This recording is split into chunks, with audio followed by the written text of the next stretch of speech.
Science activity को काफ़ी दिन हो गए हैं। आज थोड़ा हम पढ़ेंगे साइंस से रिलेटेड जो भी एक्टिविटी चल रही है ना, उसी के रिगार्डिंग आज हम बात करेंगे। और डायग्राम को देख के किसी को आइडिया लग रहा है कि किस चीज़ के बारे में समझेंगे आज? कोई भी खड़ा होकर बता सकता है? बताओ। बड़े बच्चे तो बता ही देते हैं, छोटे बच्चों की बात कर रहा हूँ मैं।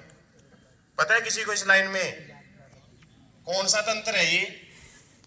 हाँ, मानव श्वसन तंत्र। श्वसन तंत्र मतलब सांस हम जो लेते हैं उसका क्या होता है, हमारे शरीर में कहाँ जाता है?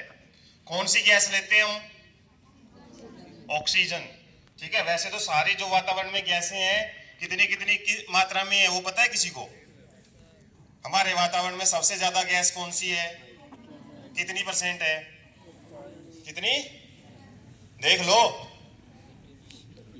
पता ही नहीं है। और ऑक्सीजन कितनी है? कितनी? 21%। और 78 क्या है फिर इस तरीके से थोड़ी परसेंटेज याद रखनी है आपने। तो जो हम सांस लेते हैं तो वो सारी गैसें अंदर जाती हैं, ये मैं समझ रहा है कि ऑक्सीजन ही लेते हैं हम। सारी गैसें जाती हैं अंदर, 21% ऑक्सीजन भी जाती है, लेकिन जो हम सांस बाहर छोड़ते हैं उसमें कार्बन डाइऑक्साइड की मात्रा ज्यादा होती है और ऑक्सीजन की मात्रा घट जाती है। कितनी % रह जाती है? कई तो सोचते हैं पूरी ऑक्सीजन अंदर जाती है और पूरी कार्बन डाइऑक्साइड बाहर निकालते हैं हम, ऐसा कभी नहीं होता। ठीक है, 21% ऑक्सीजन हम अंदर लेते हैं और 16% ऑक्सीजन है वो बाहर भी निकालते हैं फिर। और जो मात्रा कम होती है ना, उतनी ही मात्रा कार्बन डाइऑक्साइड गैस की बढ़ जाती है जब हम सांस छोड़ते हैं। वैसे कितनी मात्रा होती है हमारे वातावरण में कार्बन डाइऑक्साइड की? कभी किसी ने पढ़ा हो? कितनी? 0.003% होती है। काफी कम अमाउंट है कार्बन डाइऑक्साइड की हमारे वातावरण में।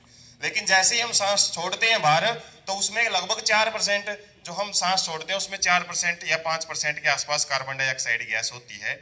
और हमारे शरीर में जो ये कार्बन डाइऑक्साइड गैस है कहाँ से आती है? किसी को पता हो इसके बारे में? जैसे ये बाहर हम किसी चीज का दहन करते हैं, जलाते हैं, तो कौन सी गैस निकलती है? कार्बन डाइऑक्साइड गैस निकलती है। ऐसे ही हमारे शरीर के अंदर भी दहन होता है, जो हम खाना खाते हैं उसका दहन होता है। ठीक, ऐसे जलता नहीं है, आग नहीं दिखेगी आपको उसमें से, लेकिन जब उसका ऑक्सीजन की उपस्थिति में दहन होता है, जब वो टूटता है ग्लूकोज, तो उससे कार्बन डाइऑक्साइड गैस निकलती है। ठीक उसी प्रकार से जैसे बाहर कोई भी चीज जलती है उससे कार्बन डाइऑक्साइड गैस निकलती है। ठीक है, और साथ में जो खाना टूटता है, हमारा ग्लूकोज टूटता है, उसी से हमको ऊर्जा मिलती है, जिस ऊर्जा का इस्तेमाल हम विभिन्न कार्य करने में करते हैं। ठीक है, और वो ऊर्जा एटीपी के रूप में, पढ़ा है ना आपने बड़ी क्लास में, एटीपी के रूप में संग्रहित होती है। तो जो ये सांस लेते हैं हम, तो सांस किस रास्ते से अंदर जाता है और किस रास्ते से बाहर आता है, उसके बारे में ही हमारे शरीर में श्वसन तंत्र है वो बताता है। तो ये जो दो मॉडल आपको दिखाई दे रहे हैं, एक उस साइड में और एक यहाँ पे, ये श्वसन तंत्र के ही मॉडल हैं। और इनमें क्या बताया गया है, जैसे हम सांस लेते हैं, मुंह से भी कई लेते हैं, मुंह से सांस नहीं लेना चाहिए, क्योंकि नाक के अंदर कुछ ऐसे फिल्टर लगे होते हैं जो सांस को शुद्ध करके हमारे फेफड़ों में भेजते हैं, क्योंकि हमारे वातावरण में काफी सारे बैक्टीरिया होते हैं।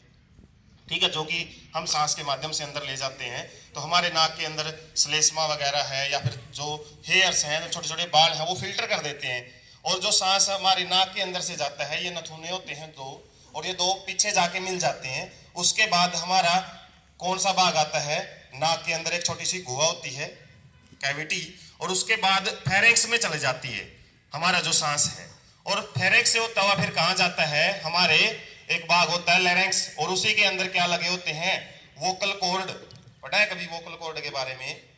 जिससे हम आवाज पैदा होती है, जब उनमें कंपन होती है ना, तभी हम बोल पाते हैं। ठीक है, और ये बाहर जो दिखाई देते हैं इसको क्या बोलते हैं? एडम्स एप्पल बोलते हैं इसको। ठीक है, लड़कों में ज्यादा दिखाई देता है लड़कियों की अपेक्षा, क्योंकि लड़कों की आवाज भारी होती है। ठीक है, वोकल कॉर्ड बड़े होते हैं। ठीक है, लड़कियों की आवाज क्या होती है? लेडीज की आवाज कैसी होती है? पैनी होती है ना, मोटी आवाज नहीं होती। तो ये एडम्स एप्पल बोला जाता है इसको। इसके अंदर पतली परतें होती हैं जो कंपन करती है जब हम सांस छोड़ते हैं तब। जब हम सांस छोड़ते हैं ना तभी बोल पाते हैं। कभी आपने ट्राई किया है?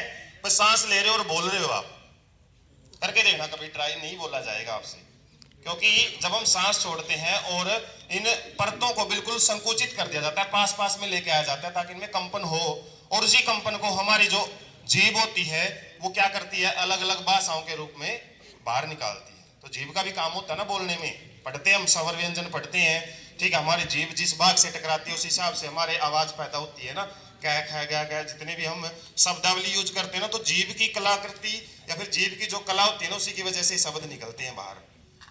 तो जो हम सांस लेते हैं तो ये एडम सेपल या फिर जो लैरिंक्स है इससे होते हुए श्वास नली में जाती है और श्वास नली से आगे बढ़ती है, फिर कहाँ पे, श्वसनी के अंदर बढ़ती है। ठीक है, श्वसनी दो हिस्सों में बंट जाती है। जैसे देख सकते हो हमारे दो फेफड़े हैं, ठीक है, दोनों फेफड़ों में जाके कैसे बनाती है संरचना, जैसे पेड़ के अंदर शाखाएं होती हैं, देखते हैं ना, एक तना होता है, फिर उससे टहनियां निकली होती हैं, फिर उससे भी टहनियां निकली होती हैं। ऐसी ही बनावट हमारे शरीर के अंदर भी है। देखो प्रकृति कितनी अच्छे ढंग से जीव जंतुओं को बनाया हुआ है। पेड़ पौधों की जो संरचना वो हमारे फेफड़ों में भी होती है। जो पत्ते होते हैं उनका काम क्या होता है, पत्तों का काम क्या होता है, वैसे तो प्रकाश संश्लेषण करते हैं लेकिन सांस भी लेते हैं। तो जिस तरीके से पेड़ पौधों में पत्तों का काम होता है ना, इसी तरीके से हमारे फेफड़ों में छोटी छोटी कूपिकाएं होती हैं, पढ़ा भी होगा आपने, और वो कूपिकाएं भी इसी तरीके से डिजाइन है जैसे पत्ते होते हैं, ताकि ज्यादा से ज्यादा ऑक्सीजन या फिर जो कार्बन डाइऑक्साइड है उसका क्या किया जा सके, आदान प्रदान किया जा सके। ठीक है, तो इसी तरीके से हमारे फेफड़ों में भी ऐसी बनावट बनी हुई है ताकि जो हम सांस लेते हैं अंदर ऑक्सीजन है जो वो ज्यादा से ज्यादा हमारे रक्त में घुल सके, और जो कार्बन डाइऑक्साइड हमारा रक्त लेके आता है कहाँ से, विभिन्न कोशिकाओं से, वो कहाँ पे जाए, फेफड़ों के द्वारा बाहर निकाली जा सके। तो इस तरीके से हमारे शरीर के अंदर जो कार्बन डाइऑक्साइड और ऑक्सीजन का आदान प्रदान करने में ये श्वसन तंत्र का बहुत बड़ा योगदान होता है। ठीक है, इसी तरीके से जब हम सांस अंदर लेते हैं तो फेफड़े फूल जाते हैं, ठीक है, और हमारा जो पेट वाला रीजन है ना बाहर की तरफ निकलता है ना। तो कई सोचते होंगे पेट में भी सांस जाती है क्या, सोचा है कभी भाई पेट क्यों फूल जाता है, सांस तो फेफड़ों तक ही जाती है, यहाँ तक ही जाती है बस, लेकिन ये हिस्सा क्यों फूल जाता है, या फिर कई बार यही लगता है कि भाई सांस यहीं तक जाती है, हमारे पेट तक, कहाँ तक जाती है, फेफड़ों तक ही जाएगी सांस केवल, तो ये हिस्सा क्यों फूलता है फिर, इस वजह से फेफड़े जब फैलते हैं ना तो क्या होता है, जो नीचे के भाग होते हैं हमारे, यकृत वगैरह है, छोटी आंत वगैरह, बड़ी आंत है, जितनी अमाशय वगैरह ना, वो नीचे की तरफ धकेल दी जाती हैं। अब वो और नीचे तो जा नहीं सकती, टांगों में तो घुस नहीं सकती, वहां पे तो मांसपेशियां हैं, हड्डियां हैं। तो क्या होता है फिर ये हिस्सा इसलिए नरम रखा जाता है पेट की रोगा, ताकि ये बाहर की तरफ निकले। ठीक है, यहाँ पे तो हमारे शरीर के अंग ही होते हैं, सांस तो यहीं तक ही जाता है। ठीक है, और जैसे हम सांस छोड़ते हैं तो क्या होता है, जो यहाँ पे डायफ्राम होता है वो ऊपर की तरफ धकेलता है फेफड़ों को, ताकि हम सांस को बाहर निकाल सकें। तो इस तरीके से सांस हमारे शरीर में जाता है और बाहर निकलता है। मेन काम क्या होता है, शरीर में ऑक्सीजन की लगातार सप्लाई बनी रहे, और कार्बन डाइऑक्साइड जो लगातार बनती रहती है हमारे शरीर में, उसको लगातार बाहर निकाला जा सके। ठीक है, ये काम रहता है किसका, हमारे श्वसन तंत्र का। ठीक है, तो ये आपको ध्यान रखना है। नाक से आगे क्या बताया था, नाक गुहिका, उसके बाद फायरेक्स, उसके बाद क्या था ये, लैरिंक्स, उसके बाद हमारे यहाँ पे श्वास नली होती है। श्वास नली दो भागों में बढ़ती है, श्वसनी जिसको बोलते हैं। ठीक है, फेफड़ों में एक श्वसनी जाती है, दूसरी श्वसनी साइड में चली जाती है, आगे फिर वो श्वसनियों की बहुत सारी टहनियाँ सी निकलती हैं। लास्ट सिरों पे क्या लगी होती हैं, कूपिकाएं, और कूपिकाओं में क्या होता है, फिर गैसों का आदान प्रदान होता है। ठीक है, और इन कूपिकाओं को की बनावट ही हमारे फेफड़ों को बनाती है। एक फेफड़ा छोटा होता है थोड़ा साइज में, दूसरा बड़ा होता है। राइट साइड का थोड़ा बड़ा है, लेफ्ट साइड का थोड़ा सा छोटा है। क्यों है छोटा, क्योंकि उसको जगह बनानी पड़ रही है, किसके लिए, ठीक है, जैसे मान लो एक सीट पे 3 जने आ रहे हैं, ठीक है, एक चौथे को बैठाएं तो जगह बनानी पड़ती है ना, थोड़ा एडजस्ट होकर बैठना पड़ता है। ऐसे ही हमारे जो लेफ्ट लंग है, जो बायां फेफड़ा है ना, इसको जगह बनानी पड़ रही है, किसके लिए, हृदय के लिए। ठीक है, हृदय इसकी तरफ झुका हुआ है, लेफ्ट साइड में झुका हुआ है, इसकी वजह से थोड़ा सा छोटा है हमारा कौन सा, बायां फेफड़ा। तो ऐसी छोटी छोटी बातें आपको याद रखनी है श्वसन तंत्र से संबंधित। ठीक है, किसी का कोई क्वेश्चन, किसी का कोई डाउट है तो वो पूछ सकता है किसी का कोई क्वेश्चन बड़ी क्लास में नहीं है?